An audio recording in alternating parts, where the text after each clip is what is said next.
បងប្អូនអើយតែដល់ភ្លាមវាកលេចឃើញមិនទាន់បានស៊ូគាត់ទាន់បានជំរាបស៊ូគាត់ទេគឺអត់ទាន់បានស៊ូសុកទុកទេគឺថតគាត់សិនបងប្អូនចាដល់ថ្ងៃគាត់គឺជាអ្នកសម្ដែងរឿងខ្លីៗបងប្អូនគឺសម្ដែងរឿងអប់រំដើម្បី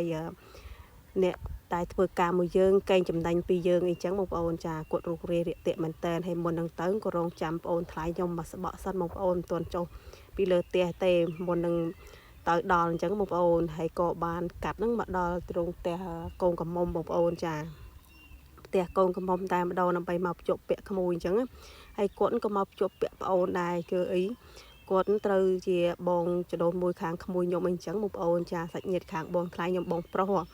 ហើយនេះពុកម្ដាយរបស់គាត់បងប្អូនអើយចាហើយនេះគឺម្ដាយកូនកំមុំកូនកន្លោះបងប្អូនចាច្រឡំតែម្ដាយកូនកំមុំម្ដាយកូនកំលោះនិយាយពីអស់តដែរបងប្អូនអើយចានៅឈររងចាំបងប្អូនសាច់ញាតិយើងទៅអញ្ចឹងបងប្អូនចាហើយកន្លែងនេះវិញខ្ញុំស្មានតែក្មួយខ្ញុំគាត់ថតជារូបសន្លឹកបងប្អូនចាគាត់ថតជាវីដេអូទេបងប្អូនអើយចាហើយគាត់រុះរេតែបន្តែបងប្អូនលើកដៃជំរាបស៊ូយើងរហូតតែម្ដងអញ្ចឹងណាហើយខ្ញុំក៏បានសុំថតគាត់រូបសន្លឹកផងជាវីដេអូផងដើម្បីទុកសម្រាប់ផុសអញ្ចឹងទៅជាអនុស្សាវរីយ៍ដើម្បីបានជួបគាត់អីអញ្ចឹងបងប្អូនចាតែងទៅតាមដានវីដេអូគាត់ជានិច្ចបងប្អូនទៅពេលឃើញគាត់ហើយណានឹកស្មានបណ្ដោះបងប្អូនចាធ្លាប់តែស្គាល់អ៊ំប្រុសអ៊ំស្រីពុកម្ដាយរបស់គាត់ណាមិនដែលឃើញគាត់អញ្ចឹងណាហើយគាត់ជាកូនកាត់ចិនអញ្ចឹងទៅពុកគាត់ចិនម្ដាយគាត់ខ្មែរអញ្ចឹងបងប្អូននេះបងប្អូនថ្លៃខ្ញុំគាត់ដឹកដៃ